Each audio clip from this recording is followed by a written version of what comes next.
বাংলাদেশ এখনো অশান্ত, আর সেই আবহে সম্প্রতি বারে বারেই চর্চায় উঠে এসেছে মালদার সুখদেবপুর অঞ্চল। আর এবার সেই সুখদেবপুরেই পা রাখলেন রাজ্যের বিরোধী দলনেতা শুভেন্দু অধিকারী। সাধারণতন্ত্র দিবসে মালদার সুখদেবপুরে মিছিলে পা মেলান শুভেন্দু। এরপরে এক সভায় অংশ নেন তিনি। সেখান থেকে মৌলবাদীদের উদ্দেশ্যে কড়া বার্তা দিতে দেখা যায় শুভেন্দুকে। সাধারণতন্ত্র দিবসে দিল্লিতে সামরিক কুচকাওয়াজের উল্লেখ করে তিনি বলেন, ভারতবর্ষ সামরিক শক্তিতে আজ অনেক উপরে, আমাদের ম্যান পাওয়ার লাগবে না, কয়েকটা ড্রোন ছেড়ে দিলেই কেল্লা ফতে। তার চ্যালেঞ্জ, জঙ্গি মুক্ত মৌলবাদ মুক্ত পশ্চিমবঙ্গ আমরা গড়বই। কার্যত স্লোগানে সুরে তাকে বলতে শোনা যায়, আমার মাটি আমার দেশ, জঙ্গিদের করব শেষ। শুনে নেওয়া যাক শুভেন্দু অধিকারী এ প্রসঙ্গে ঠিক কি বলেছেন, শুনুন।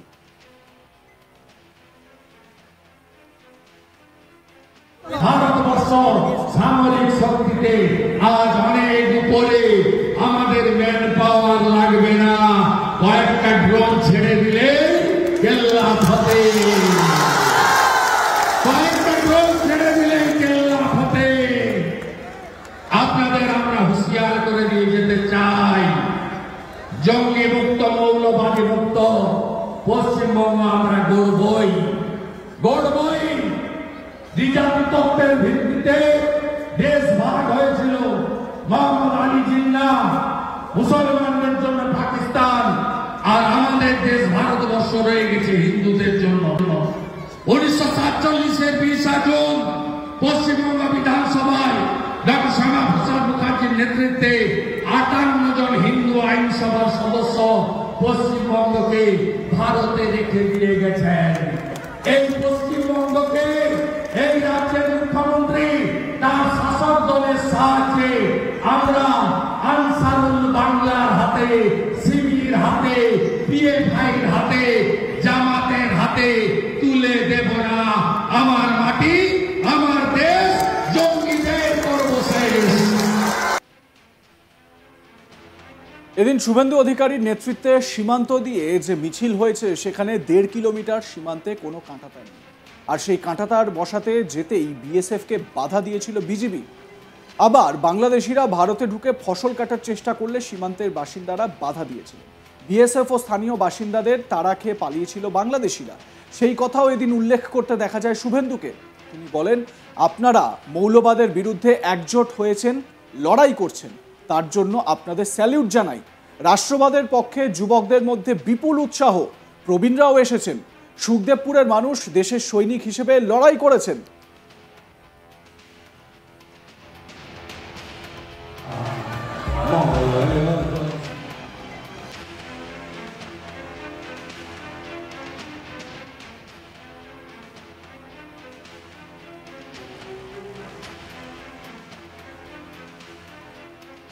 উল্লেখ্য, বাংলাদেশে চলছে অরাজকতা। সেখানে লাগাতার হিন্দুদের উপরে আক্রমণের অভিযোগ বারে বারেই উঠে আসছে।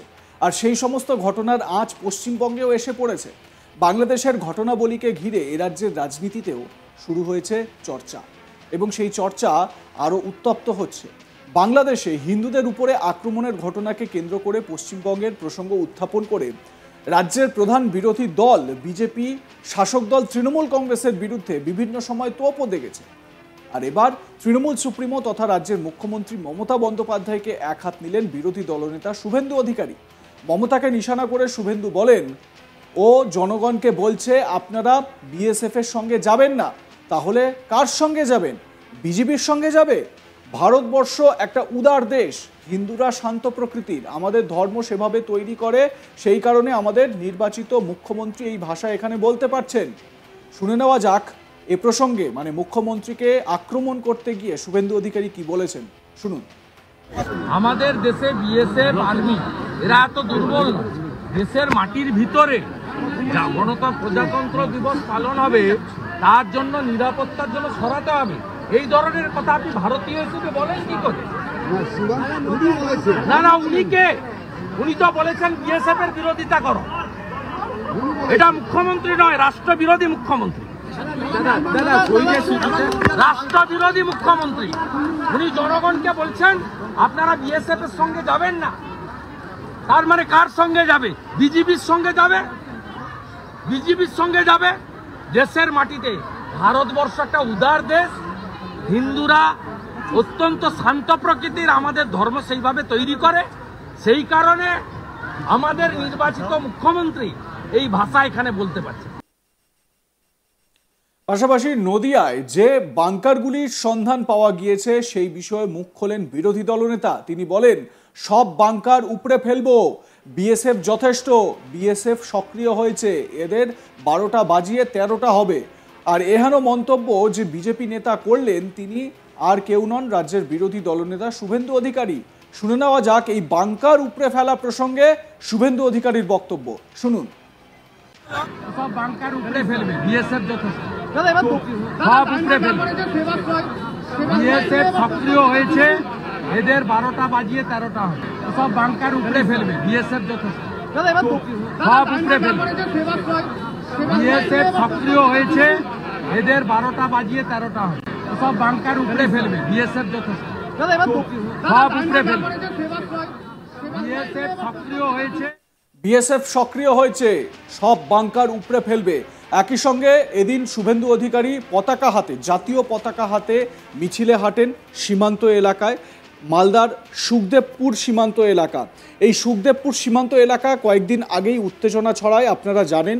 সেখানে বিএসএফ এবং বিজেপির একেবারে মুখোমুখি একটা সংঘর্ষের পরিস্থিতি তৈরি হয়েছিল, যদিও সেই রকম অনভিপ্রেত ঘটনা সেখানে এড়ানো গিয়েছিল।